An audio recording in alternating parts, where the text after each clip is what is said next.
Raylan White, Teoria Literária e Escrita da História.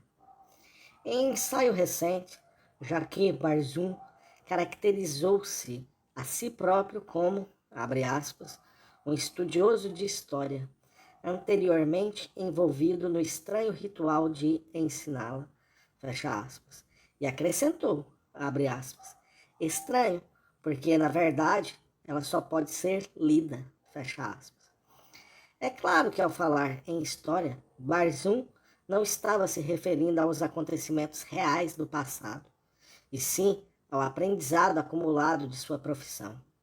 Com essa breve observação, contudo, ele nos lembra algumas verdades que a moderna teoria da história vem regularmente tendendo a esquecer, a saber que a história, que é o tema de todo esse aprendizado, só é acessível por meio da linguagem, que nossa experiência da história é indissociável de nosso discurso sobre ela, que esse discurso tem que ser escrito antes de poder ser digerido como história, e que essa experiência, por conseguinte, pode ser tão vária quanto os diferentes tipos de discurso com que nos deparamos na própria história da escrita. Dentro dessa visão, a história não é apenas um objeto que podemos estudar em nosso estudo desse objeto, mas também, e até mesmo antes de tudo, um certo tipo de relação com o passado, mediada por um tipo distinto de discurso escrito.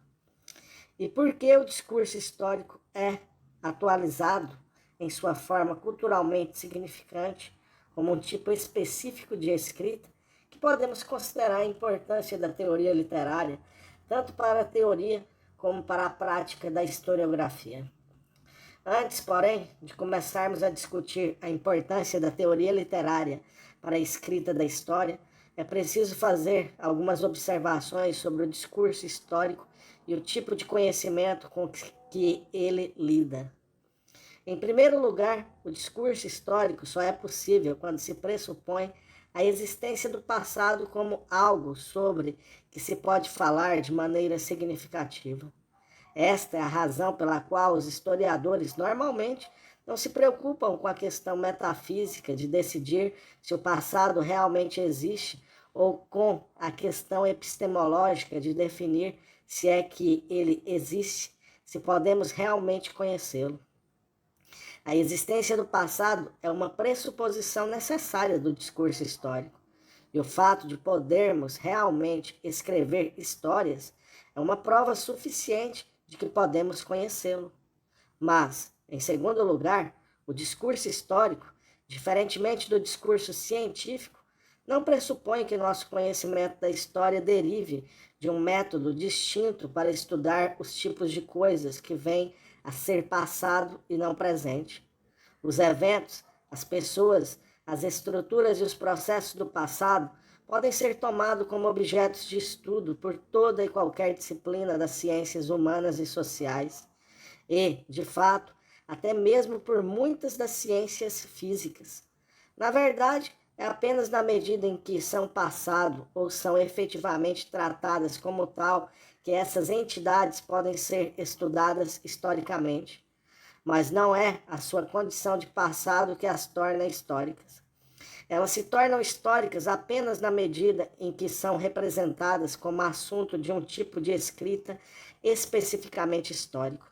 Barzun tem razão ao dizer que a história, abre aspas, só pode ser lida, fecha aspas. Mas ela só pode ser lida se for primeiro escrita. E é porque a história tem de ser escrita antes de poder ser lida, ou antes de poder ser dita, cantada, dançada, representada ou mesmo filmada, que a teoria literária tem importância não apenas para a historiografia, mas também e especialmente para a filosofia da história. Essa caracterização do discurso histórico não quer dizer que os eventos, as pessoas, as instituições e os processos do passado jamais existiram realmente.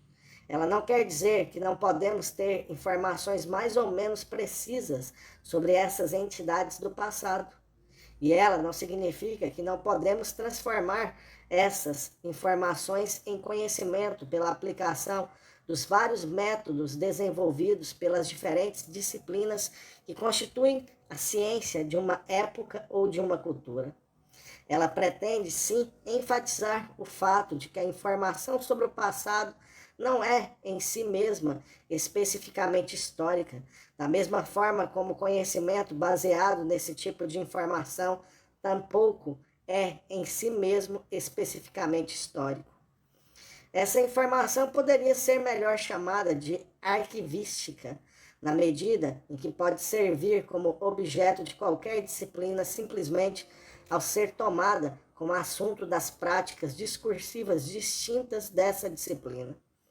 Assim também é apenas ao serem transformados em assunto do discurso histórico que nossa informação e nosso conhecimento sobre o passado podem ser considerados históricos.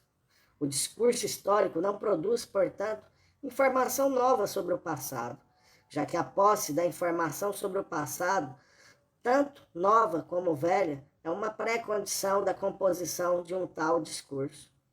Tampouco pode-se dizer que ele fornece novo conhecimento sobre o passado, na medida em que o conhecimento é concebido como um produto de um determinado método de investigação. O que o discurso histórico produz são interpretações de seja qual for a informação ou o conhecimento do passado de que o historiador dispõe. Essas interpretações podem assumir numerosas formas, estendendo-se da simples crônica ou lista de fatos até filosofias da história altamente abstratas, mas o que todas elas têm em comum é seu tratamento de um modo narrativo de representação como fundamental para que se perceba seus referentes como fenômenos distintivamente históricos. Adaptando uma frase famosa de Croce aos nossos objetivos, podemos dizer que onde não há narrativa, não existe discurso distintivamente histórico. Percebo que, ao caracterizar o discurso histórico como interpretação e a interpretação histórica como narrativização, estou tomando posição num debate sobre a natureza do conhecimento histórico, que contrapõe narrativa e teoria, a maneira de uma oposição entre um pensamento que permanece em grande parte literário e até mesmo mítico, e um pensamento que é ou aspira a ser científico. Mas é preciso sublinhar que estamos aqui considerando a questão não dos métodos de pesquisa que deveriam ser usados para investigar o passado, e sim da escrita da história, do tipo de discursos realmente produzidos pelos historiadores no curso da longa carreira da história como disciplina. E o fato é que a narrativa sempre foi e continua sendo o modo predominante da escrita da história. O principal problema para qualquer teoria da escrita da história, portanto, não é o da possibilidade ou impossibilidade de uma abordagem científica do estudo do passado, mas antes o de explicar a persistência da narrativa na historiografia. Uma teoria do discurso histórico tem de tratar da questão da função da narratividade na produção do texto histórico. Vamos começar, portanto, com o inegável fato histórico de que os discursos distintivamente históricos tipicamente produzem interpretações narrativas de seu assunto. A tradução desses discursos numa forma escrita produz um objeto distinto, o texto historiográfico, que por sua vez pode servir de assunto de uma reflexão filosófica ou crítica. Daí as distinções convencionais na moderna teoria da história entre a realidade passada, que é o objeto de estudo do historiador, a historiografia, que é o discurso escrito do historiador sobre esse objeto, e a filosofia da história, que é o estudo das relações possíveis entre esse objeto e esse discurso. Temos de ter em mente essas distinções se queremos compreender os diferentes tipos de importância que a teoria literária tem tanto para a prática como para a teoria da escrita histórica. 1. A teoria literária tem importância tanto direta como indireta para a compreensão da escrita histórica. Direta, na medida em que elaborou, com base na moderna teoria da linguagem, algumas teorias gerais do discurso que podem ser utilizadas para analisar a escrita histórica e para identificar seus aspectos especificamente literários, ou seja, poéticos e retóricos. Na substituição da noção mais antiga, própria do século XIX, de estilo, considerado como segredo do escrever bem, pela noção de estrutura discursiva, a moderna teoria literária fornece novas concepções da própria literariedade. Essas novas concepções permitem uma discriminação da relação entre a forma e o conteúdo do discurso histórico, mais precisa do que era possível antes, com base na ideia de que os fatos constituíam o corpo do discurso histórico e o estilo, sua roupagem, mais ou menos atraente, mas de modo algum essencial. Hoje é possível reconhecer que no discurso realista, tanto quanto no discurso imaginário, a linguagem é ao mesmo tempo forma e conteúdo, e que esse conteúdo linguístico tem de ser computado entre os outros tipos de conteúdos, factual, conceitual e genérico, que formam o conteúdo geral do discurso como um todo. Esse reconhecimento libera a crítica historiográfica da fidelidade a um literalismo impossível e permite ao analista do discurso histórico perceber em que medida esse discurso constrói seu assunto no próprio processo de falar sobre ele. A noção do conteúdo da forma linguística esbate a distinção entre discursos literais e figurativos e autoriza a busca e a análise da função dos elementos figurativos na prosa historiográfica, tanto quanto na prosa ficcional. A importância da moderna teoria literária para a escrita histórica é indireta, na medida em que as concepções de linguagem, fala, escrita, discurso e textualidade que a informam permitem insights relativamente a alguns problemas tradicionalmente colocados pela filosofia da história, tais como a classificação dos gêneros do discurso histórico, a relação de uma representação histórica com os seus referentes, o status epistemológico das explicações históricas e a relação dos aspectos interpretativos com os aspectos descritivos e explanatórios do discurso do historiador. A moderna teoria literária ilumina todos esses problemas, dirigindo a atenção para aquilo que é bastante óbvio no discurso histórico, mas não foi sistematicamente levado em consideração até muito recentemente, ou seja, o fato de que a história é, antes de mais nada, um artefato verbal, produto de um tipo especial de uso da linguagem. E isso sugere que, se o discurso histórico deve ser compreendido como produtor de um tipo distinto de conhecimento, ele deve antes ser analisado como uma estrutura de linguagem. É surpreendente que os filósofos da história tenham demorado tanto a reconhecer a importância da linguagem para a compreensão do discurso histórico, especialmente desde que a filosofia moderna em geral fez da linguagem um objeto central de interesse em seu exame de outros departamentos da ciência. Esse lapso deveu-se, em parte, ao fato de que os próprios historiadores modernos tenderam a tratar sua linguagem como um meio não problemático, transparente, tanto para a representação de eventos passados, como para a expressão de seu pensamento sobre esses eventos. Mas deveu-se também ao fato de que os filósofos, que tomaram o discurso histórico como seu objeto específico de análise, tenderam a acreditar na possibilidade de desassociar o conteúdo factual e conceitual de um discurso de sua forma literária e linguística, no intuito de afirmar-se seu valor de verdade e a natureza de sua relação com a realidade. Assim, por exemplo, eles tipicamente trataram a narrativa menos como uma estrutura verbal do que como uma explicação do tipo contar histórias, e consideraram a história contada numa dada história como uma estrutura de conceitos argumentativos, cujas partes mantinham relações de natureza mais lógica, especificamente silogística, do que linguística. Tudo isso implicava que o conteúdo de um discurso histórico podia ser extraído de sua forma linguística, servido como paráfrase condensada, purgada de todos os elementos figurativos e tropológicos e submetida a testes de consciência lógica como argumento e de adequação predicativa como um corpo de fato.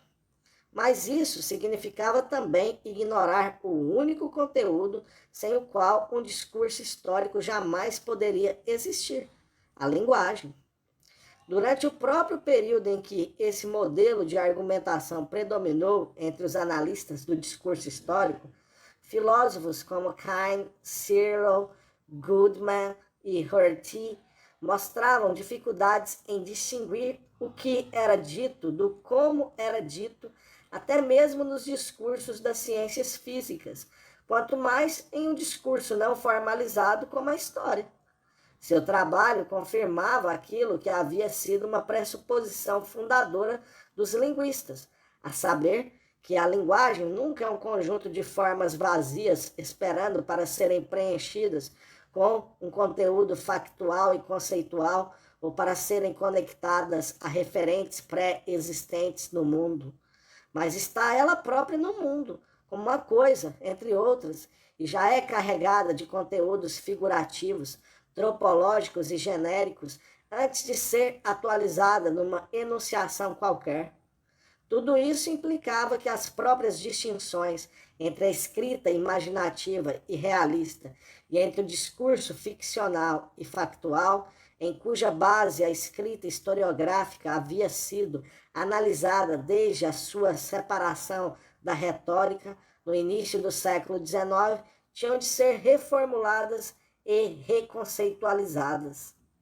De fato, o exame mais superficial da linguagem de escritos históricos concretos teria revelado que o conteúdo do discurso historiográfico é indistinguível de sua forma discursiva.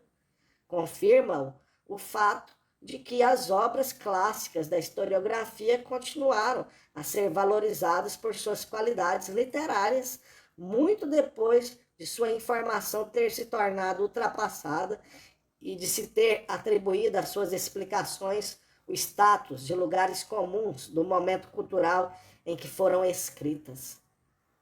É verdade que, ao falarmos da natureza literária de clássicos da historiografia, como os escritos por Heródoto, Tácito, Guicciardini, Gibbon, Michelet, Tocqueville, Burckhardt, Mommsen, Huizinga, Febvre ou Taunay, podemos muitas vezes estar pensando em seu status como exemplares de um estilo bem-sucedido de escrita.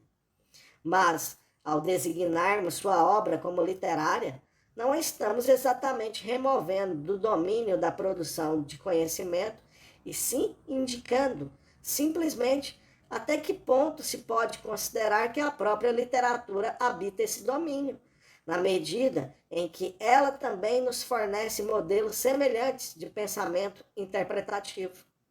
O discurso literário pode diferir do discurso histórico, devido a seus referentes básicos, concebidos mais como eventos imaginários do que reais. Mas os dois tipos de discurso são mais parecidos do que diferentes, em virtude do fato de que ambos operam a linguagem de tal maneira que qualquer distinção clara entre sua forma discursiva e seu conteúdo interpretativo permanece impossível. É por razões como esta que devemos rejeitar, rever ou discutir as teorias mais antigas do discurso histórico, baseadas na ideia de mimese ou de modelo.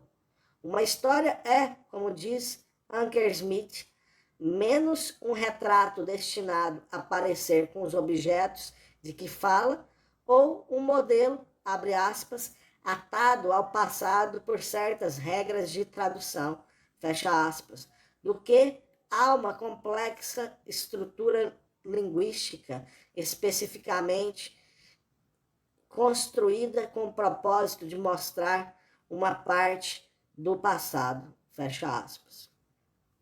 Desse ponto de vista, o discurso histórico não deve ser comparado a um retrato que nos permite ver mais claramente um objeto que de outra forma permaneceria vago, apreendido de modo impreciso. Tampouco é ele uma representação de um procedimento explicativo destinado finalmente a fornecer uma resposta definitiva ao problema do que realmente aconteceu em um determinado domínio do passado. Ao contrário, para usar uma formulação popularizada por A. Gombrich em seus estudos sobre o realismo pictórico ocidental, o discurso histórico é menos a combinação de uma imagem ou modelo com alguma realidade extrínseca do que a feitura de uma imagem verbal, uma, abre aspas, coisa, fecha aspas, discursiva que interfere na nossa percepção de seu referente putativo, mesmo enquanto fixa nossa atenção nele e o ilumina. Paul Ricoeur afirmou que um texto historiográfico relaciona-se com seu referente da mesma maneira como o veículo de uma metáfora relaciona-se com o seu conteúdo. Desse ponto de vista, um discurso histórico é uma espécie de metáfora ampliada. A definição tradicional de alegrária e, por conseguinte, deve ser vista como pertencente à ordem da fala figurativa, tanto quanto às ordens das falas literal e técnica. Esta é a razão por que o discurso histórico, assim como o discurso literário ou a linguagem figurativa em geral, tipicamente parece ser, como diz Anker Smith, mais, abre aspas, denso e opaco, fecha aspas, do que ralo e transparente, e resiste tanto à paráfrase como à análise apenas por conceitos lógicos. Assim como o discurso poético, tal como foi caracterizado por Jacobson, o discurso histórico é intencional, ou seja, é sistematicamente tanto intra como extra-referencial. Essa intencionalidade dota o discurso histórico de uma qualidade de coisa semelhante à da enunciação poética. E esta é a razão por que qualquer tentativa para compreender como o discurso histórico trabalha a fim de produzir um efeito conhecimento deve se basear não numa análise epistemológica da relação da mente do historiador com o mundo passado, mas antes no estudo científico da relação das coisas produzidas pela e na linguagem com outras espécies de coisas que compreendem a realidade comum. Em resumo, o discurso histórico não deveria ser considerado primordialmente como um caso especial dos trabalhos de nossas mentes, em seus esforços para conhecer a realidade ou descrevê-la, mas antes como um tipo especial de uso da linguagem que, como a fala metafórica, a linguagem simbólica e a representação alegórica sempre significa mais do que literalmente diz algo diferente do que parece significar e só revela algumas coisas sobre o mundo ao preço de esconder outras tantas. É a natureza metafórica dos grandes clássicos da historiografia que explica por que nenhum deles jamais encaixotou um problema histórico definitivamente, mas antes sempre destampou uma perspectiva sobre o passado que inspira mais estudo. E este fato, que nos autoriza a classificar o discurso histórico primordialmente como interpretação, mais do que como uma explicação ou descrição, e, sobretudo, como um tipo de escrita que, em vez de apaziguar nossa vontade de saber, nos estimula a cada vez mais pesquisa, cada vez mais discurso, cada vez mais escrita. Como diz Anker Smith, abre aspas, os grandes livros no campo da história da historiografia as obras de Rank, de Tocqueville, Burckhardt, Huizinga, Meineck ou Braudel não põem um fim ao debate histórico. Não nos dão a sensação de que agora finalmente sabemos como as coisas realmente eram no passado e de que a clareza foi finalmente atingida. Ao contrário, esses livros provaram ser os mais poderosos estimuladores da produção de mais escritos. Seu efeito é, portanto, afastar-nos do passado, em lugar de colocá-lo sobre uma espécie de pedestal no museu historiográfico, de modo que possamos inspecioná-lo de todas as perspectivas possíveis. Fecha aspas. Nada disso implica que não devemos distinguir a atividade da pesquisa histórica, o estudo pelo historiador de um arquivo contendo informações sobre o passado, da atividade da escrita histórica, a composição pelo historiador de um discurso e sua tradução numa forma escrita. Na fase de pesquisa do seu trabalho, os historiadores estão empenhados em descobrir a verdade sobre o passado e em recuperar informações esquecidas ou suprimidas ou obscurecidas e, é claro, extrair delas todo o sentido que puderem. Mas, entre essa fase de pesquisa, que na verdade não se pode distinguir da atividade de um jornalista ou um detetive, e a conclusão de uma história escrita, é preciso realizar várias operações transformadoras importantes, nas quais o aspecto figurativo do pensamento do historiador é mais intensificado do que diminuído. Na passagem do estudo de um arquivo para a composição de um discurso e para sua tradução numa forma escrita, os historiadores tendem a empregar as mesmas estratégias da figuração linguística utilizadas por escritores imaginativos para dotar seus discursos daqueles tipos de significados latentes, secundários ou conotativos que requererão que suas obras não só sejam recebidas como mensagens, mas sejam lidas como estruturas simbólicas. O significado latente, secundário ou conotativo contido no discurso histórico é a sua interpretação dos eventos que constituem seu conteúdo manifesto. O tipo de interpretação tipicamente produzido pelo discurso histórico é o de que dá aquilo que de outra forma permaneceria apenas uma série de eventos cronologicamente ordenados a coerência formal do tipo de estruturas de enredo encontradas na ficção narrativa. A atribuição a uma crônica de eventos de uma estrutura de enredo, que eu chamo de operação de enredamento, é feita por meio de técnicas discursivas que são de natureza mais tropológica do que lógica. Sendo assim, a análise lógica deve ser acrescida da análise tropológica, se queremos ter as categorias analíticas necessárias à compreensão de como o discurso histórico produz seus efeitos, conhecimento característicos.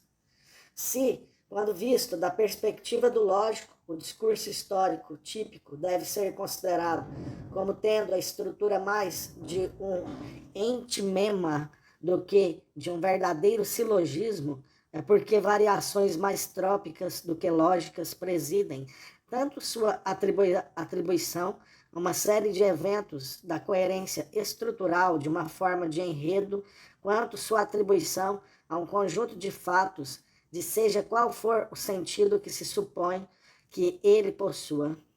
Realmente, é apenas pela operação trópica e não pela dedução lógica que qualquer conjunto dos tipos de eventos passados, que gostaríamos de chamar de históricos, pode ser, primeiro, representado como tendo a ordem de uma crônica, segundo, transformado pelo enredamento numa história com as fases identificáveis de começo, meio e fim, e terceiro, constituído como o assunto de quaisquer argumentos formais que possam ser aduzidos para estabelecer seu sentido cognitivo, ético ou estético, conforme o caso. Essas três abduções tropológicas ocorrem na composição de todo o discurso histórico, até mesmo daqueles que, como na moderna historiografia estruturalista, evitam contar histórias e tentam limitar-se a análises estatísticas de instituições e de processos ecológicos e etnológicos de longo prazo, efetivamente sincrônicos. Por que caracterizar essas abduções como tropológicas? Porque, em primeiro lugar, enquanto os eventos ocorrem no tempo, os códigos cronológicos usados para ordená-los em unidades temporais específicas são específicos de cada cultura e não naturais.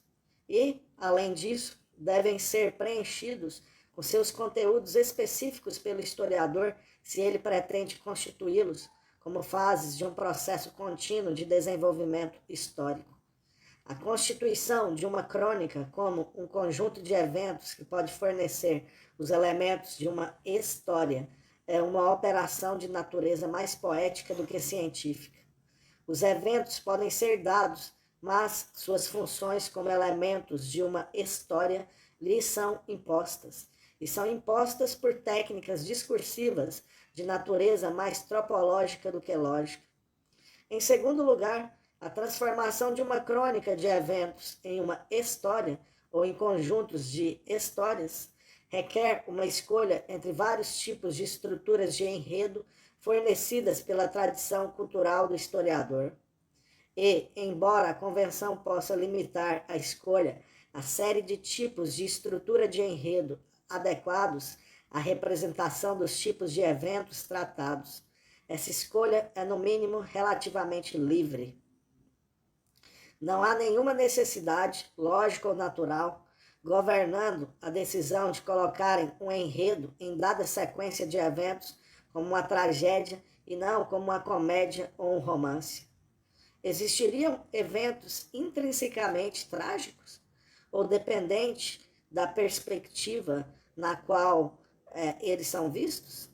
Enredar eventos reais como uma história de tipo específico ou como uma mistura de histórias de tipos específicos é operar tropicamente esses eventos. Isto acontece porque as histórias não são vividas, não existe uma história real. As histórias são contadas ou escritas, não encontradas. E quanto à noção de uma história verdadeira, ela é virtualmente uma contradição em termos. Todas as histórias são ficções. O que significa, é claro, que elas só podem ser verdadeiras no sentido metafórico e no sentido em que uma figura de linguagem pode ser verdadeira. Esse verdadeiro seria suficiente? E em terceiro lugar, qualquer que seja o argumento de que um historiador possa avançar explicitamente para explicar o significado dos eventos contidos na crônica, ele se referirá tanto ao enredo usado para moldar a crônica num tipo particular de história, quanto aos eventos em si. Isso significa que o argumento de um discurso histórico é, em última análise, uma ficção de segunda mão, uma ficção de uma ficção, uma ficção do fazer ficção, que tem com o enredo a mesma relação que este tem com a crônica. Tipicamente, a explicação será a história com os eventos deixados de fora e apenas seu conteúdo conceitual. Fatos de um lado e conectivos de enredo do outro, oferecido como material para a manipulação lógica, ou, mais tecnicamente, nomológica dedutiva. O discurso histórico estruturalista consegue o efeito de produzir um relatório científico mais pelo movimento tropológico de desenredar conjuntos de eventos históricos previamente enredados do que pelo fornecimento de qualquer coisa semelhante ao tipo de compreensão da história que as ciências físicas fornecem para a compreensão da natureza. Paul Ricoeur mostrou em seu recente Temps et Récit que, com a escola dos análises, teve primeiro de construir estruturas discursivas narrativas em seus relatórios sobre o passado, a fim de permitir que eles passassem por relatórios especificamente históricos, antes de despojá-los dessa narratividade, a fim de passá-los adiante como análises científicas. Na reflexão historiográfica, ao que parece, o tratamento científico dos materiais históricos é tornado possível na base de uma virada tropológica nem mais, nem devemos acrescentar menos justificável no campo científico do que aquela que torna possível um tratamento literário desses mesmos materiais. Os estudos históricos nunca tiveram uma revolução copernicana semelhante à que fundou as ciências físicas. É apenas o prestígio das ciências físicas, baseado em seu sucesso em prover à humanidade moderna de um controle sobre a natureza antes apenas sonhado, que inspira o esforço em aplicar seus princípios de descrição, análise e explicação à história. Mas até que uma revolução copernicana ocorra, os estudos históricos permanecerão um campo de investigação no qual a escolha de um método para investigar o passado e de um modo de discurso para escrever sobre ele permanecerá livre e não submetida ao constrangimento. Na historiografia, o discurso sempre foi, e tudo indica que continuará a ser, inventador de regras, tanto quanto governado por regras.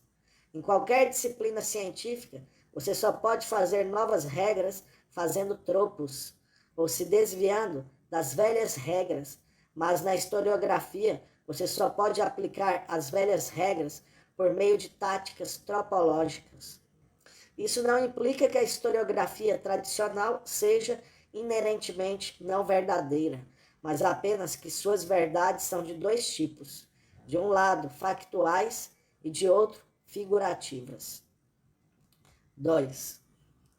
A tropologia não é, claro, uma teoria da linguagem, mas antes um feixe mais ou menos sistematizado de noções sobre a linguagem figurativa que deriva da retórica neoclássica. Ela fornece, assim, uma perspectiva sobre a linguagem a partir da qual se pode analisar os elementos, níveis e procedimentos combinatórios de discursos não formalizados e, especialmente, pragmáticos. A tropologia concentra sua atenção nas viradas de um discurso, virada de um nível de generalização para outro, de uma fase, de uma sequência para outra, de uma descrição para uma análise ou vice-versa, de uma figura para um fundo ou de um evento para o seu contexto, das convenções de um gênero para outro, dentro de um único discurso e assim por diante.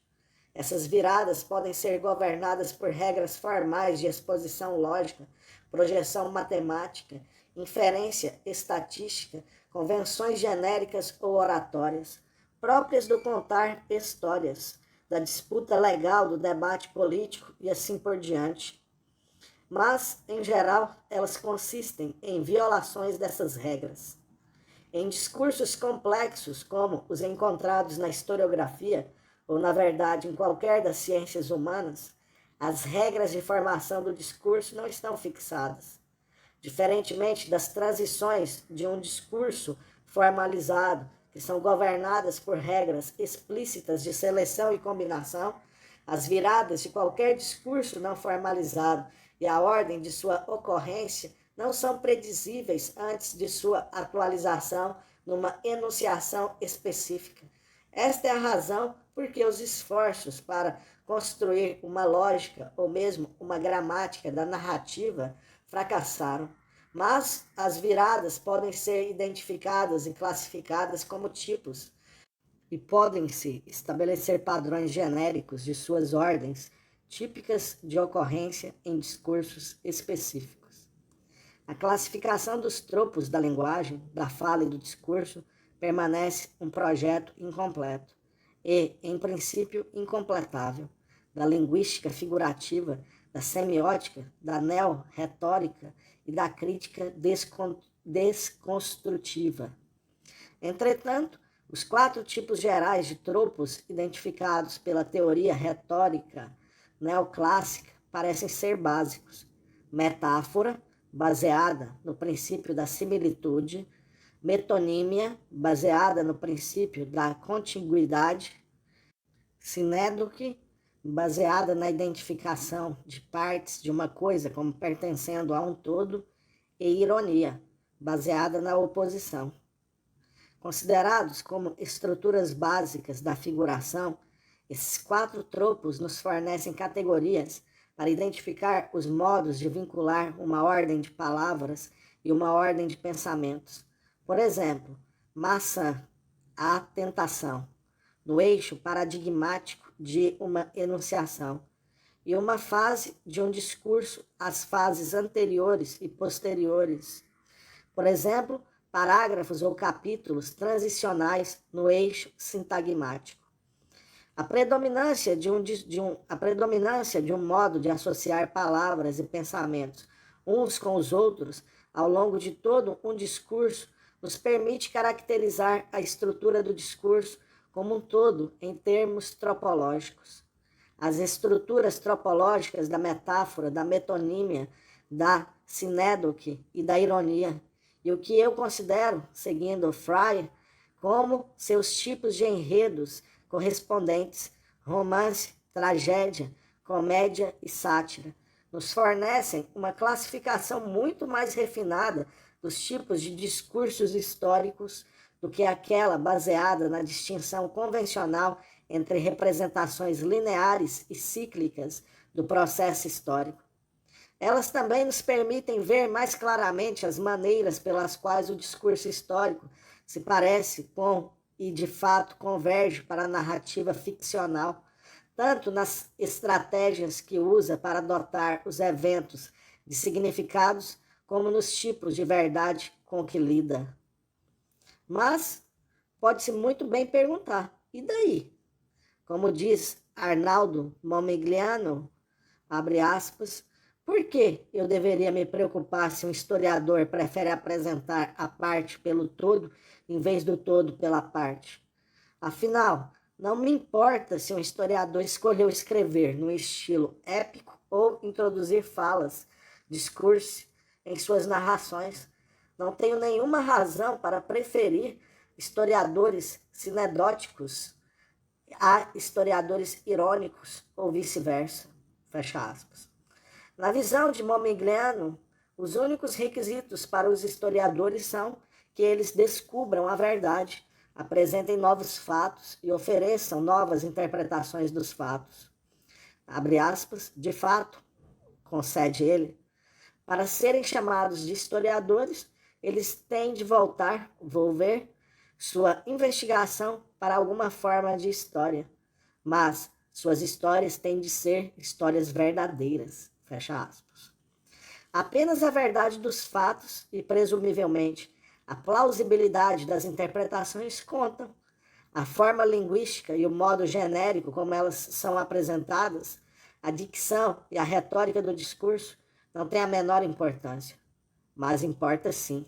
Se os eventos são apresentados como partes de um todo, com um significado não apreensível em nenhuma das partes tomadas individualmente, a maneira de um realista platônico, ou se um todo é apresentado como nada mais que a soma de suas diversas partes constituintes, a maneira de um nominalista.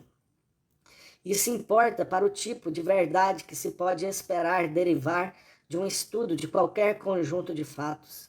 E tenho confiança que mesmo Momigliano admitiria que a escolha de um estilo farsesco de representação de alguns tipos de eventos históricos constituiria não apenas um traço de mau gosto, mas também uma distorção da verdade a eles ligada.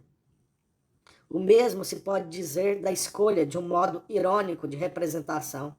Um modo de representação como a ironia é um conteúdo do discurso no qual ele é usado, e não apenas uma forma, como qualquer pessoa que já ouviu observações irônicas sabe muito bem. Quando falo com ou sobre alguém ou alguma coisa de um modo irônico, estou fazendo mais do que apenas revestir minhas observações de um estilo mordaz. Estou dizendo a seu respeito mais coisas e coisas diferentes do que pareço estar afirmando no nível literal da minha fala. O mesmo acontece com o discurso histórico. enunciado no modo predominantemente irônico, e com os outros modos de enunciação que posso empregar para falar seja lá do que for. O mesmo tipo de resposta pode ser dado a historiadores e filósofos da história que rejeitam a análise retórica dos textos históricos sob a alegação de que ele nos desvia das questões mais sérias com as quais se deveria preocupar uma crítica politicamente comprometida ou socialmente engajada. Em ensaio recente, Jane Belvillada, um crítico da literatura latino-americana historicamente autoconsciente, escreve, abre aspas, enquanto isso, diante de um panorama sociopolítico interno que começa a parecer vagamente latino-americano, somado a alguns regimes amigos sul-americanos que se comportam de maneira crescentemente nazista, a única resposta que o establishment crítico dos Estados Unidos oferece são seus elaborados esquemas paraliterários, suas guerras à referencialidade e suas pregações de que a história é ficção, tropo e discurso. As famílias de vários milhares de vítimas dos pelotões da morte salvadorenhos talvez alimentem outros pensamentos sobre a história. Fecha aspas.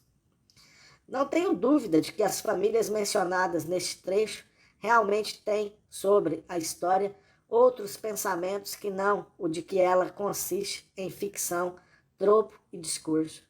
Se é que elas se dão o trabalho de pensar sobre a história de todo.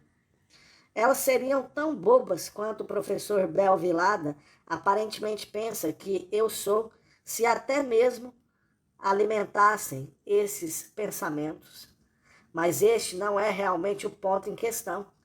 A história que estamos discutindo é aquela que toma forma na linguagem, na emoção, no pensamento e no discurso, na tentativa de extrair um sentido das experiências por que essas famílias passaram. No caso citado, trata-se de experiências, antes de mais nada e acima de tudo, políticas. E uma das maneiras de lhes dar sentido é pensar sobre elas historicamente.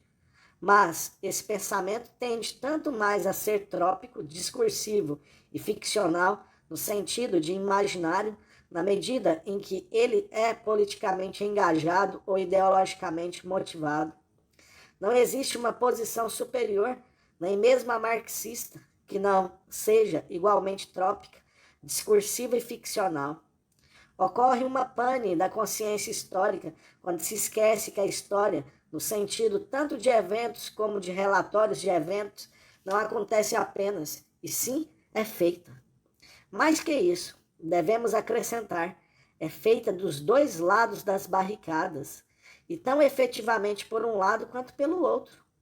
Belvillada sabe perfeitamente bem disso, e suas próprias observações sobre o sentido de história que impregna a obra dos escritores modernos latino-americanos deixa isso claro. Desejaria ele dizer que as obras desses autores não nos ensinam sobre a história real porque são ficções? Ou que, sendo ficções sobre a história, elas estão isentas de tropismos e discursividade? Os romances desses autores são menos verdadeiros por serem ficcionais? São eles menos ficcionais por serem históricos? Poderia qualquer história ser tão verdadeira quanto esses romances, sem fazer uso do tipo de tropos poético encontrados na obra de Vargas Llosa, Carpentier, Donoso e Cortázar? 3. Apresentei em outros trabalhos argumentos em defesa das posições esboçadas acima e demonstrações sobre a forma de explicações extensivas de textos historiográficos específicos de sua possível utilidade para a compreensão daquilo que a composição de um discurso histórico envolve. Não tentarei recapitular aqui os detalhes desses argumentos por falta de espaço, mas talvez seja útil sumariar alguns tipos de objeções levantadas pelos críticos das posições aqui apresentadas. São 4 as objeções gerais. A primeira objeção à teoria é que ela parece nos comprometer com o determinismo linguístico, ou o que vem a dar no mesmo na cabeça de alguns críticos com o relativismo linguístico. Na teoria, argumenta-se, o historiador parece ser um prisioneiro do modo linguístico no qual ele inicialmente descreve ou caracteriza seu objeto de estudo. Ele só pode ver o que a sua linguagem lhe permite conceitualizar. Essa circunstância parece estabelecer limites ao que pode ser aprendido no processo de investigar a evidência e não leva em conta o fato de que os historiadores inegavelmente mudam sua percepção das coisas no curso de sua pesquisa e revêem suas concepções dos significados dessas coisas na reflexão sobre a evidência. Uma objeção similar, baseada nas mesmas alegações gerais, é levantada em relação ao relatório escrito do historiador sobre suas descobertas. A teoria tropológica do discurso histórico parece obscurecer o fato de que uma obra histórica é um relatório dos fatos descobertos na pesquisa, das crenças do historiador quanto à verdade desses fatos e da melhor argumentação que ela pode imaginar a respeito das causas, do significado ou da importância dessas verdades para a compreensão do campo de ocorrências que ele estudou. Ao sugerir que as conexões entre os vários elementos, níveis e dimensões do discurso no qual o argumento é apresentado são tropológicas e não lógicas ou racionalmente deliberativas, o discurso histórico é privado de suas pretensões de verdade e relegado ao domínio fantasioso da ficção. Esses dois argumentos são frequentemente fundidos e expressos de modo mais conciso na afirmação de que a teoria faz da historiografia pouco mais que um exercício retórico e por isso mesmo mina a pretensão da história de fornecer verdades sobre e conhecimento dos seus objetos de estudo. A segunda objeção geral é dirigida contra a teoria da natureza tropológica da linguagem e suas implicações para o discurso histórico. A teoria tropológica da linguagem parece dissolver a distinção entre a fala figurativa e literal, fazendo da última um caso especial da primeira. A teoria vê a linguagem literal de um conjunto de usos figurativos que foram regularizados e estabelecidos, como fala literal unicamente por convenção. O que é literal, no modo do desenvolvimento de uma comunidade linguística, pode assim tornar-se figurativo em outro momento e vice-versa, de modo que o significado de um dado discurso pode mudar ao sabor de qualquer mudança nas regras para se determinar o que conta como fala literal e o que conta como metáfora. Isso parece dar autoridade para se determinar os significados dos discursos. Não nas intenções dos seus autores, nem naquilo que os textos por eles escritos dizem manifestamente, mas nos leitores ou nas comunidades leitoras, que têm permissão para fazer deles o que quiserem, ou que as convenções ordinárias que governam a distinção entre fala literal e figurativa permitirem. Assim, parece que, na teoria tropológica da linguagem, não poderíamos mais apelar para os fatos a fim de justificar ou criticar qualquer interpretação da realidade. O que poderia contar como um fato seria infinitamente revisível, na medida em que a noção do que conta como uma afirmação literal e do que conta como uma afirmação metafórica mudasse. Em suma, a teoria tropológica da linguagem e do discurso se choca com a própria concepção de factualidade, especialmente com as pretensões dos historiadores relativas à verdade factual, não apenas de suas afirmações sobre eventos particulares, mas de seu discurso como um todo.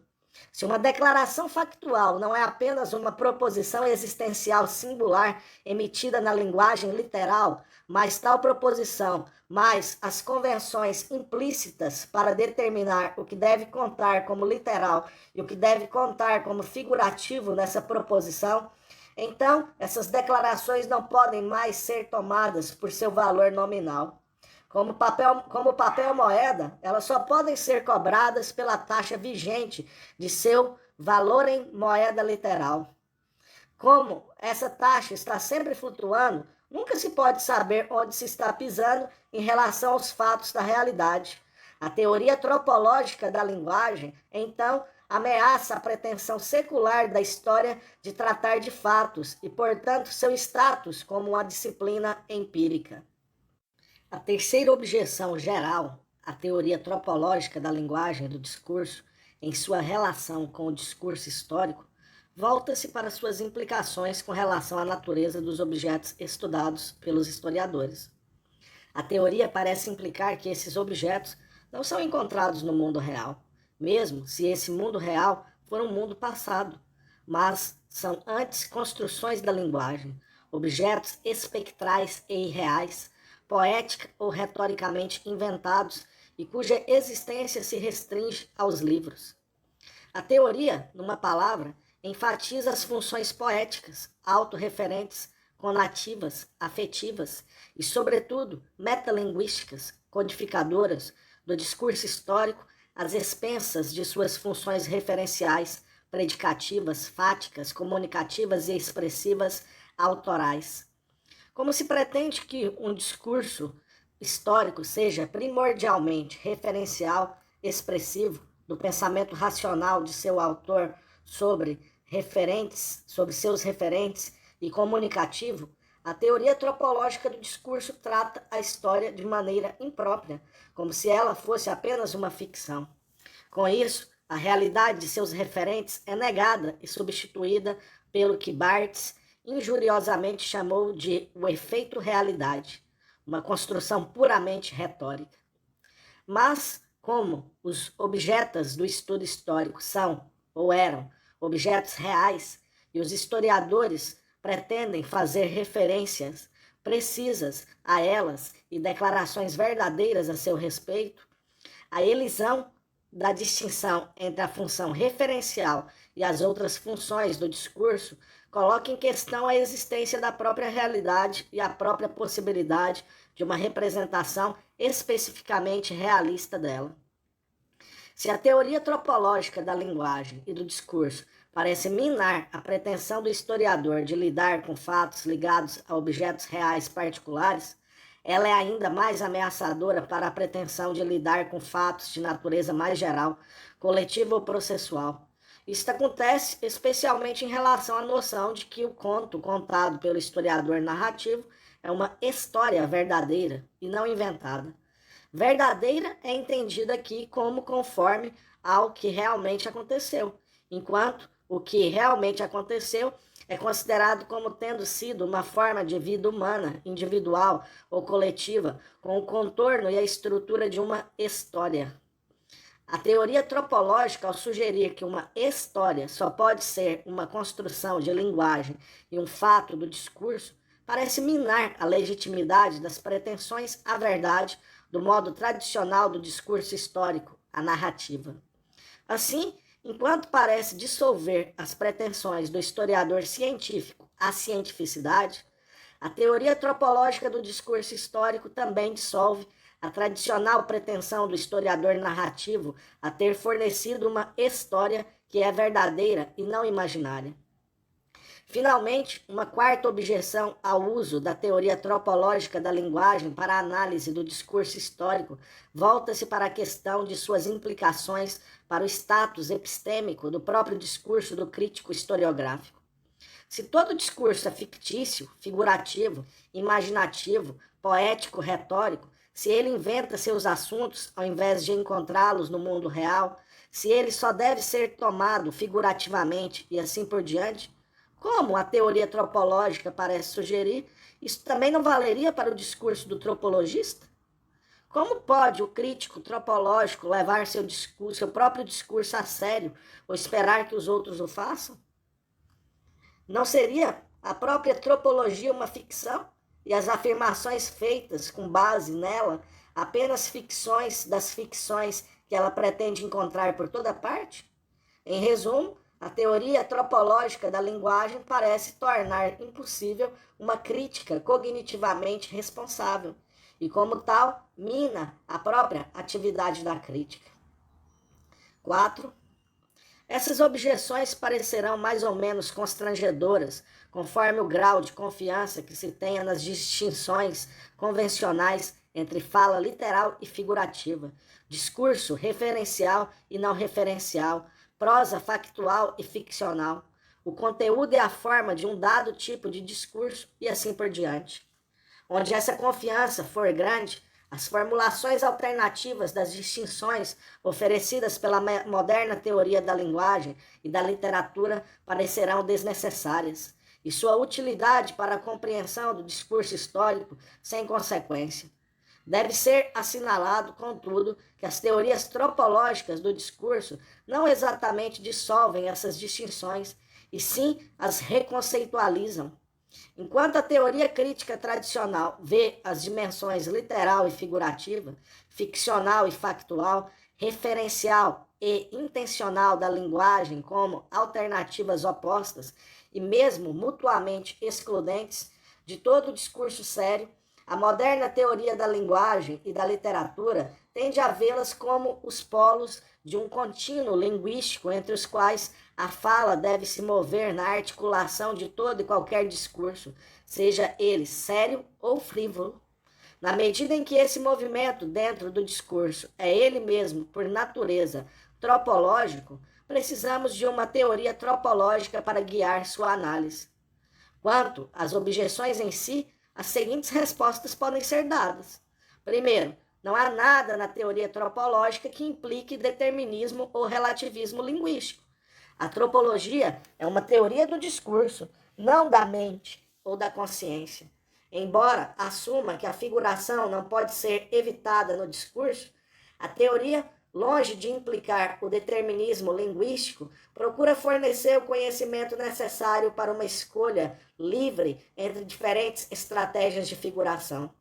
Ela tampouco sugere, como Worth, que a percepção é determinada pela linguagem e que a verdade de um discurso é relativa à linguagem na qual ele foi escrito. Como a teoria do discurso, a tropologia tem muito a dizer sobre representação, mas nada a declarar sobre percepções. Em segundo lugar, a tropologia não nega a existência de entidades extradiscursivas ou nossa capacidade de nos referirmos a elas ou representá-las na fala. Ela não sugere que tudo é linguagem, fala, discurso ou texto, mas apenas que a referencialidade e a representação linguística são assuntos muito mais complicados do que as antigas noções literalistas da linguagem e do discurso entendiam. A tropologia sublinha a função metalinguística, mais do que referencial, de um discurso, porque está mais preocupada com os códigos do que com as mensagens contingentes que possam ser transmitidas por meio de usos específicos desses códigos. Na medida em que os códigos são, eles próprios, por direito nato, conteúdos mensagens, ela expande a própria noção de mensagem e nos alerta para o aspecto performance, assim como para o aspecto comunicativo do discurso. Em terceiro lugar, a tese de que todo discurso é por estrutura tropológico sugere realmente que o mesmo possa ser dito do próprio discurso do tropologista. Mas isso implica apenas que a análise tropológica deve ser elaborada com a plena consciência de seu próprio aspecto figurativo. Longe de implicar que a análise tropológica seja um jogo frívolo, a teoria tropológica implica que devemos repensar a própria distinção entre discurso sério e não sério. Quando os críticos tropológicos analisam a estrutura tropológica de um texto, eles estão falando sobre fatos, fatos de linguagem, de discurso, de textualidade, mesmo se estão falando numa linguagem que sabem ser tão figurativa quanto literal. Eles estão se referindo a coisas que percebem ou acreditam perceber no texto, mesmo se estão se referindo tanto na maneira indireta da fala figurativa quanto na maneira direta da fala literalista. Deve, então, seu discurso ser levado a sério, como realmente significando o que diz? É claro que sim, mas apenas desde que seriedade não seja equiparada à estreiteza literal mental, significado não seja identificado unicamente com significado literal e, lealmente, não seja entendido como exclusão da possibilidade de que a fala figurativa possa ser tão verdadeira à sua maneira quanto a fala literal.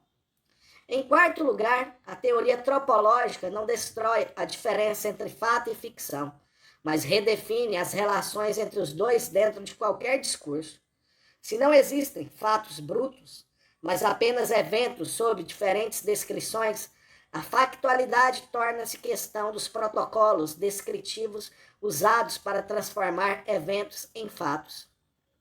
As descrições figurativas de eventos reais são não menos factuais do que literalistas. São apenas factuais, ou, diria eu, factológicas, de maneira diferente. A teoria tropológica implica que não devemos confundir fatos com eventos. Os eventos acontecem, os fatos são constituídos pela descrição linguística. O modo da linguagem usado para constituir os fatos pode ser formalizado e governado por regras, como nos discursos científicos e tradicionais. Pode ser relativamente livre, como em todo discurso literário modernista, ou pode ser uma combinação de práticas discursivas formalizadas e livres. No segundo e no terceiro casos, a tropologia oferece uma perspectiva melhor para a teoria da invenção discursiva do que os modelos lógicos ou gramáticos de discursividade. E desde que a historiografia em geral tendeu e ainda tende a permanecer uma combinação de práticas discursivas governadas por regras com práticas livres, a tropologia tem especial relevância para o esforço de compreendê-la. A tropologia é especialmente útil para a análise da historiografia narrativa, porque a história narrativa é um modo de discurso no qual as relações entre o que uma dada cultura considera como verdades literais e as verdades figurativas expressas em suas ficções características, os tipos de histórias que ela conta sobre si mesma e sobre os outros, podem ser testadas. Nas narrativas históricas, as formas de enredo dominantes utilizadas por uma cultura para imaginar os diferentes tipos de significado, trágico, cômico, épico, farsesco, etc., que uma forma de vida distintivamente humana pode ter, são testadas contra a informação e o conhecimento sobre as formas específicas que a vida humana teve no passado. Nesse processo, não apenas as formas passadas de vida humana são dotadas dos tipos de significado encontrados nas formas de ficção produzidas por uma dada cultura, mas os graus de verdade e realismo dessas formas de ficção em relação aos fatos da realidade histórica e ao nosso conhecimento histórico dessa realidade podem ser medidos. Essa relação entre a interpretação histórica e a representação literária diz respeito não apenas a seu interesse mútuo em estruturas de enredo genéricas, mas também ao modo narrativo de discurso que elas partilham mutuamente. 5. É porque o discurso histórico utiliza estruturas de produção de significado, encontradas em sua forma mais pura nas ficções literárias que a moderna teoria literária, especialmente em suas versões orientadas para as concepções tropológicas da linguagem, discurso e textualidade, é imediatamente relevante para a teoria contemporânea da escrita da história. Ela se relaciona diretamente com um dos debates mais importantes da teoria histórica contemporânea, aquele sobre o status epistêmico da narratividade. Esse debate se ergue contra o pano de fundo de uma discussão de 40 anos, iniciada na década de 1940, entre filósofos e historiadores, sobre a questão do possível status da história como ciência. A questão da narrativa foi levantada nessa discussão, mas primordialmente em termos de sua adequação ao objetivo e aos propósitos do discurso científico. Um lado, nesse debate, sustentava que, se os estudos históricos fossem ser transformados numa ciência, o modo narrativo do discurso, sendo por natureza manifestamente literário, era inessencial para o estudo e a escrita da história. O outro considerava que a narrativa era não apenas um modo de discurso, mas também, e o que é mais importante, um modo específico de explicação. Embora a explicação narrativa diferisse do modo de explicação nomológico-dedutivo dominante nas ciências físicas, ela não devia ser considerada inferior a ele. Era especialmente adequada à representação dos eventos históricos, em contraste com os naturais, e poderia, portanto, ser usada com perfeita propriedade para a explicação de eventos especificamente históricos. Esse debate específico se encerrou em algum momento na década de 70, de maneira como se pode esperar que um debate filosófico se encerre com um compromisso. Foi decidido por consenso geral que a narrativa era adequadamente usada na historiografia para alguns propósitos, mas não para outros. Mas, tão logo foi aparentemente resolvida, a questão foi reaberta pela explosão na cena crítica de uma outra discussão que vinha se armando em outro reduto e que tinha a ver com o conteúdo implícito do discurso narrativo em geral. Enquanto a antiga disputa se centrara na relação do discurso narrativo com o conhecimento científico, a nova enfatizava a relação da narrativa com o mito e a ideologia. Assim, por exemplo, Barthes sustentava que a própria narratividade era o conteúdo efetivo do mito moderno, com o que ele queria dizer ideologia. Kristeva, segundo Althusser, acusava a narratividade de ser o instrumento por meio do qual a sociedade produziu o sujeito auto-opressivo e complacente a partir do indivíduo originariamente autônomo. Derrida citava a narrativa como privilegiado gênero da lei. Lyotard atribuía a condição pós-modernista ao colapso de um conhecimento narrativo de natureza puramente costumeira. E mais recentemente, St. Cohen representou a consciência narrativa como a encarnação de um modo de pensar puramente reativo e desintelectivo, e como principal empecilho a um pensamento crítico e teórico nas ciências humanas. Ao mesmo tempo, porém, os defensores da narratividade não ficaram ausentes. Alguns historiadores importantes, como Lawrence Stone, Dominique Lacapra, James Errenta e Bernard Salin, recentemente sublinharam a desejabilidade, se não a necessidade, da narrativa como um antídoto para o alheamento dos leitores leigos, afastados pela abstração e falta de intimidade da historiografia técnica.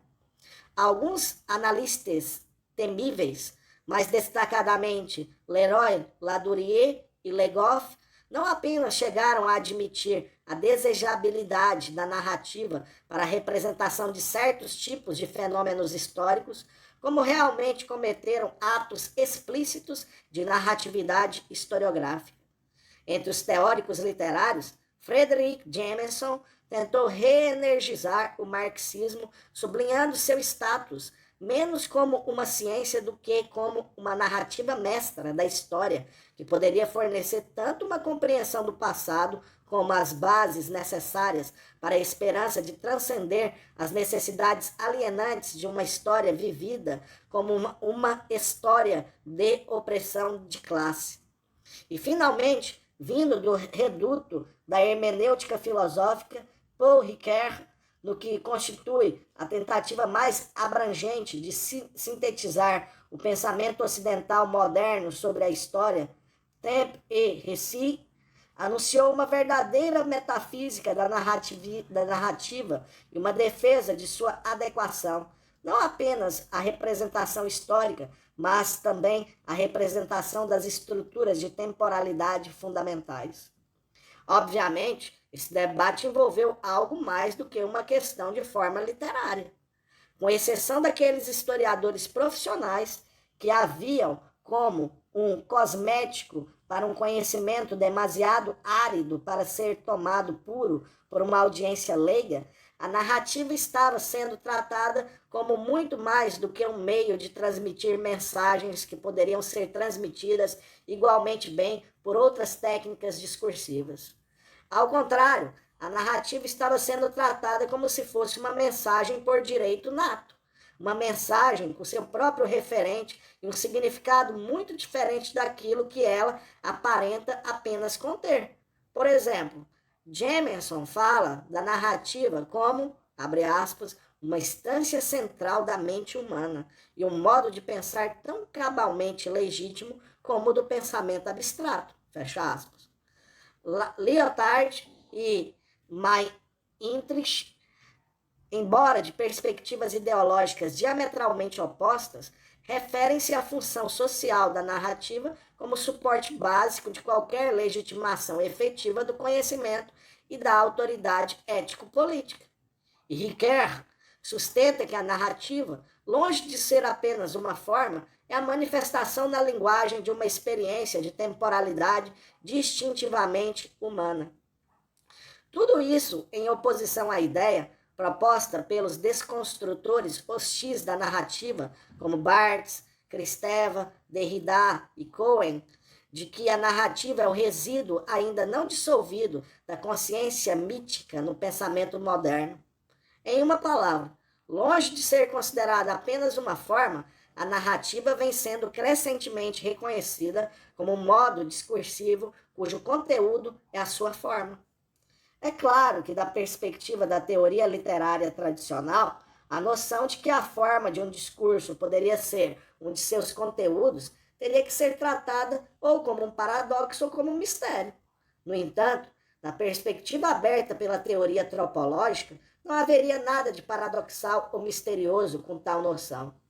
Esse conteúdo de uma forma de discurso seria de natureza linguística e consistiria na estrutura de seu tropo dominante, o tropo que serve como paradigma na linguagem para a representação de coisas como partes de todos identificáveis.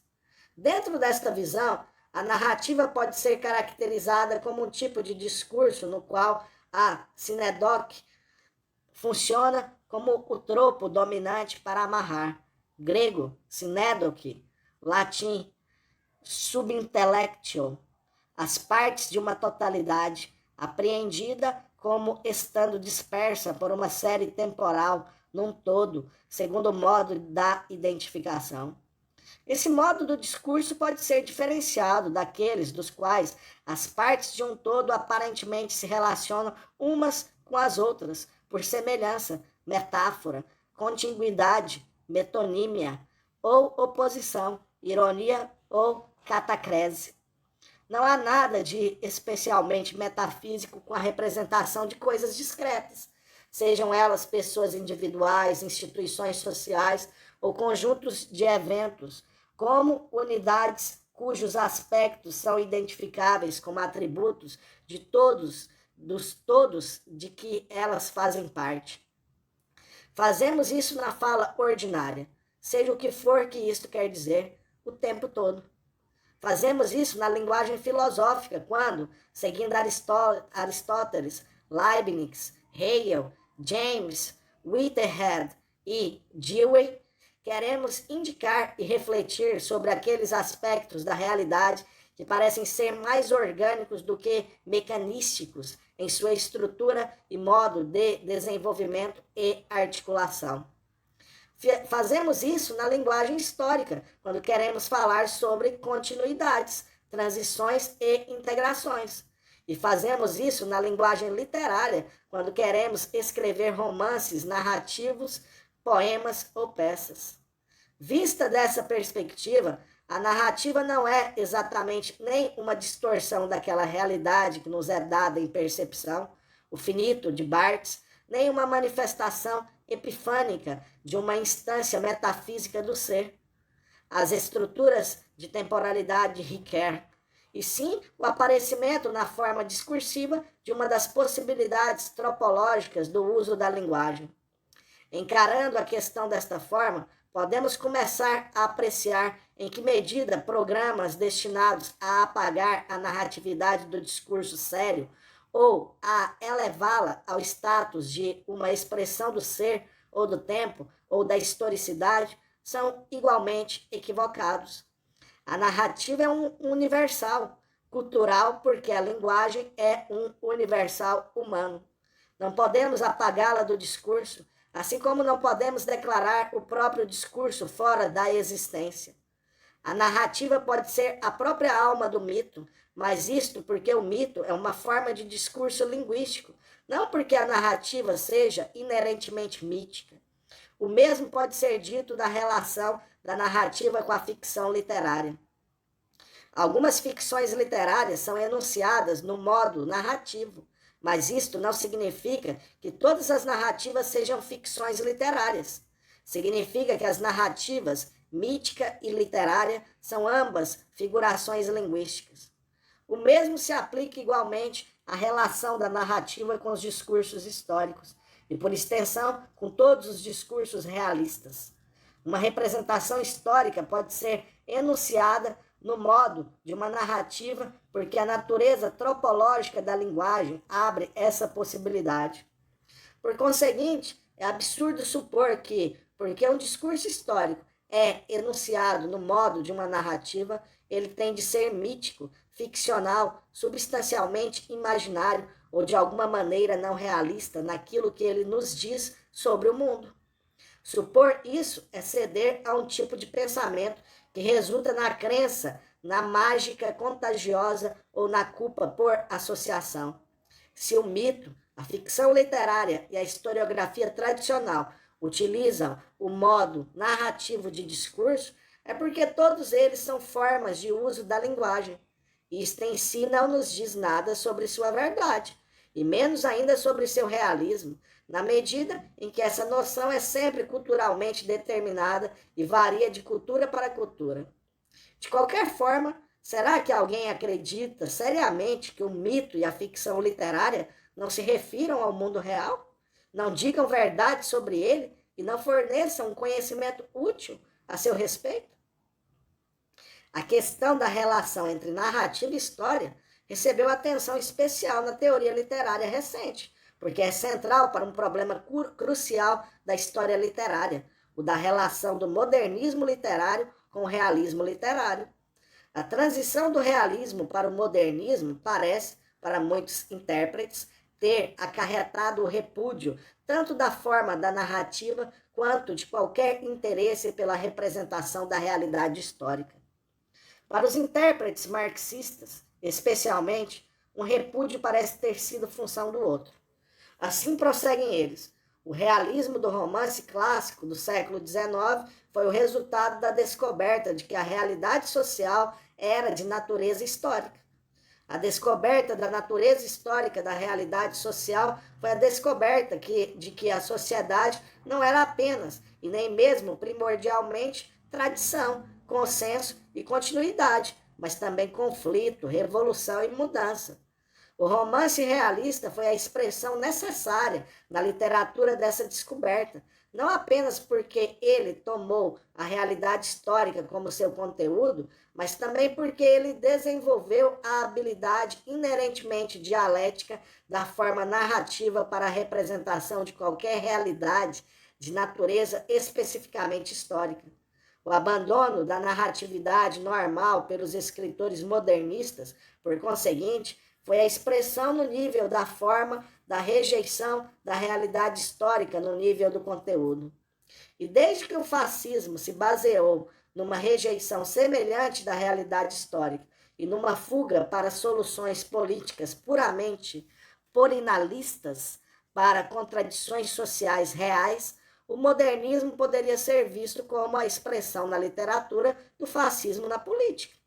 Este debate no interior da moderna teoria literária sobre a natureza do modernismo literário, um debate que foi ampliado para abranger também o pós-modernismo, recapitula muitos dos argumentos de um debate anterior no interior das ciências humanas, precipitado pela chamada crise do historicismo.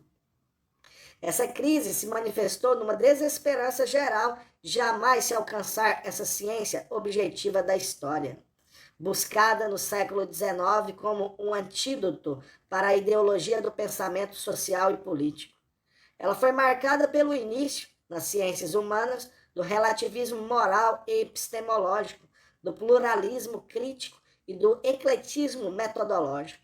Sob muitos aspectos, a crise foi causada pelo próprio sucesso dos estudos históricos tradicionais, rankianos, em mapear a diversidade política, social e cultural, não apenas da história humana em geral, mas daqueles valores éticos, ideais, estéticos e estruturas cognitivas que supostamente fizeram a natureza humana qualitativamente diferente de suas contrapartidas animais.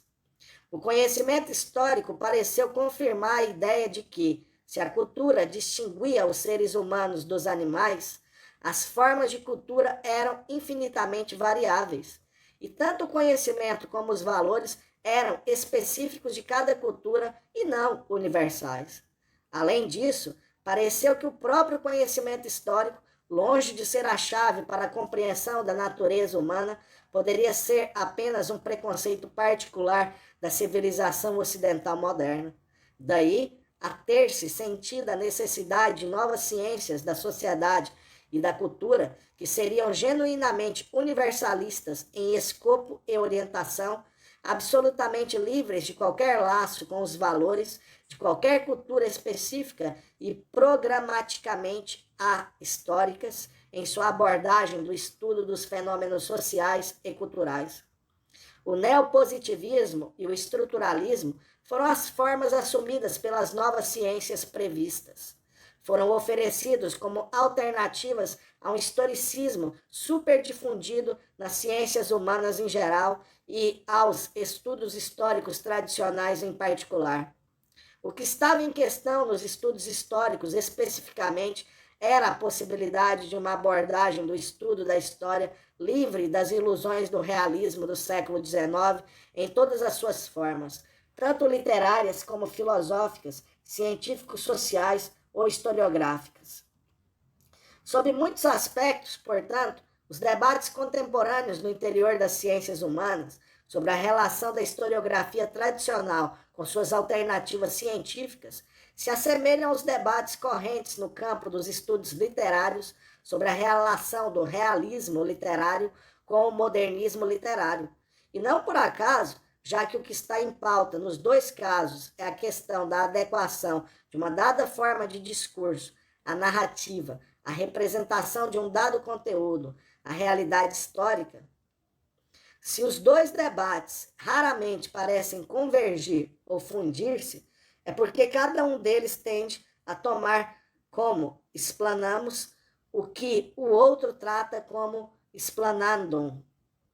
Assim, por exemplo, o debate sobre o modernismo no campo dos estudos literários sustenta, sob a égide de uma noção compartilhada tanto por modernistas como por antimodernistas, que a história oferece uma base neutra de fatos a que se pode apelar para a caracterização do que é realmente o modernismo, daquilo em que consiste sua verdadeira significação social ou cultural e de qual é realmente sua função ideológica. Isto ocorre especialmente quando os críticos marxistas, seguros na convicção de que o marxismo é a ciência da história prometida pelo século XIX, propõem-se revelar o verdadeiro conteúdo ideológico e significação histórica do modernismo considerado como um estilo de época. Da mesma forma, o debate sobre o status da história narrativa tradicional no interior da teoria da história parte da suposição, partilhada tanto por anti- como por pró-narrativistas, de que a narrativa é uma forma de discurso literário, que a literatura lida com eventos imaginários mais que reais, e que, por conseguinte, os estudos históricos têm ou de se despojar da narrativa ou de usá-la apenas para tornar os detalhes da realidade histórica interessantes para um público leitor de outra forma desatento. Os críticos literários recorrem à história como um corpo de fatos não problemático para a solução de problemas na teoria literária, enquanto os teóricos da história apelam para aquilo que imaginam ser uma noção não problemática da relação da literatura com a realidade para situar a questão da função da narrativa no discurso histórico. Assim acontece na maioria das discussões teóricas. Em qualquer campo, dado de conhecimento, tem de pressupor a adequação das práticas de pelo menos um outro campo a fim de prosseguir em seu movimento. Mas a moderna teoria literária abre uma perspectiva sobre a escrita da história mais abrangente do que as imaginadas pelos participantes do debate sobre a natureza do discurso narrativo, de um lado, e aqueles engajados no debate sobre a natureza do conhecimento histórico, de outro. O discurso histórico, em oposição à investigação histórica, é um caso especial do discurso em geral. Consequentemente, os teóricos do discurso histórico não podem se permitir ignorar as teorias gerais do discurso que foram desenvolvidas dentro da moderna teoria literária com base em novas concepções da linguagem, da fala e da textualidade, as quais permitem reformulações das noções tradicionais de literalidade, referência, autoria, público e códigos. Não porque a moderna teoria literária fornece respostas definitivas às questões levantadas por essas novas concepções da linguagem, da fala e da textualidade, mas antes porque, ao contrário, ela reproblematizou uma área de investigação que, pelo menos na teoria da história, durante muito tempo, havia sido tratada como não apresentando nada de problemático.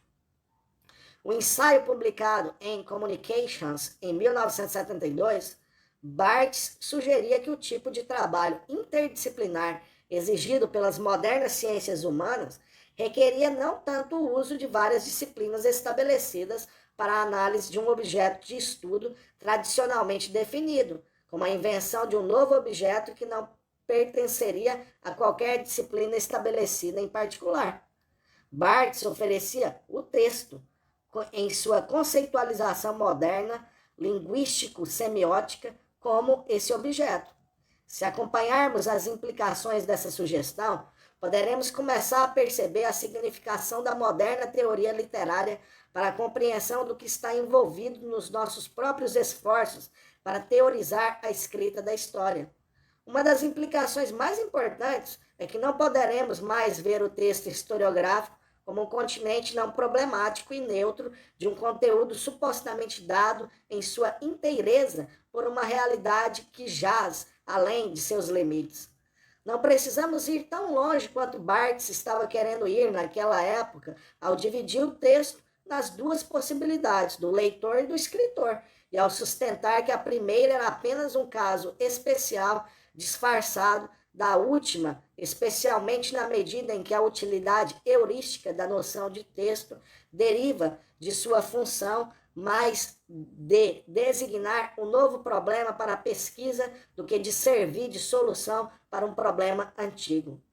Gostaríamos, contudo, de explorar em que medida a escrita histórica serve como lugar privilegiado do texto do leitor e fornece um paradigma de todos os discursos putativamente realistas. O próprio Barthes o sugeriu no ensaio intitulado O Discurso da História, de 1970. Ali ele destaca como a historiografia científica contemporânea desistiu da busca do real em benefício da tarefa mais modesta e afinal mais realista de simplesmente tornar a história inteligível. Naquele ponto do desenvolvimento de suas próprias teorias da discursividade, Barthes pensava que isso acarretava o abandono da estrutura narrativa.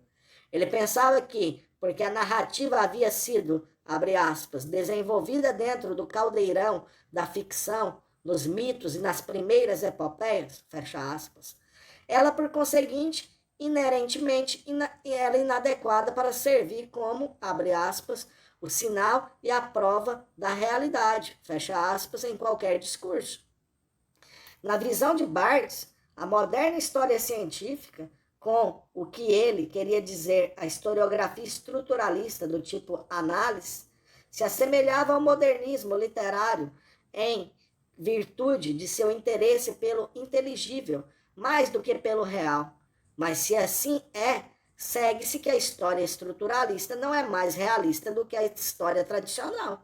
Além disso, se é mais uma questão de inteligível do que real, a narrativa é uma instrumentalidade discursiva tão efetiva para produzi-lo quanto o modo dissertativo preferido por toda a historiografia científica.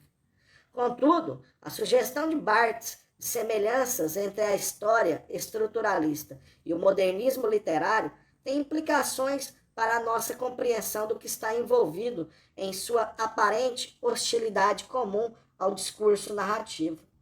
Digo aparente porque hoje é possível reconhecer que o modernismo literário não rejeitou tanta narratividade, a historicidade ou mesmo o realismo, e sim explorou os limites de suas formas peculiarmente no século XIX e expôs a uma mútua cumplicidade dessas formas nas práticas discursivas dominantes da cultura da alta burguesia.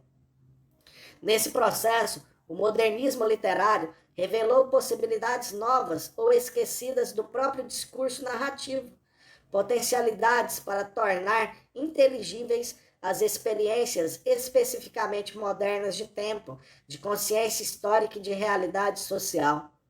O modernismo literário não repudiou o discurso narrativo, mas descobriu nele um conteúdo linguístico e tropológico adequado à representação de dimensões da vida histórica só implicitamente percebidas no realismo do século XIX, tanto literário como histórico. A adequação do conteúdo da forma do modernismo literário para a representação da forma e do conteúdo do tipo de vida histórica que desejamos chamar de moderna comprova a relevância do modernismo literário para um discurso histórico moderno.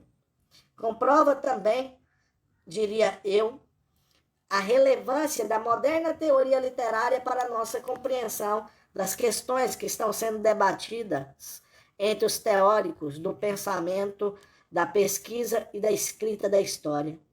Não apenas porque a moderna teoria literária é, sob muitos aspectos, elaborada a partir da necessidade de dar sentido ao modernismo literário, determinando sua especificidade histórica e sua significação como movimento cultural e inventando uma prática crítica adequada a seu objeto de estudo, mas também, e acima de tudo, porque a moderna teoria literária tem necessariamente de ser uma teoria da história, da consciência histórica, do discurso histórico e da escrita da história.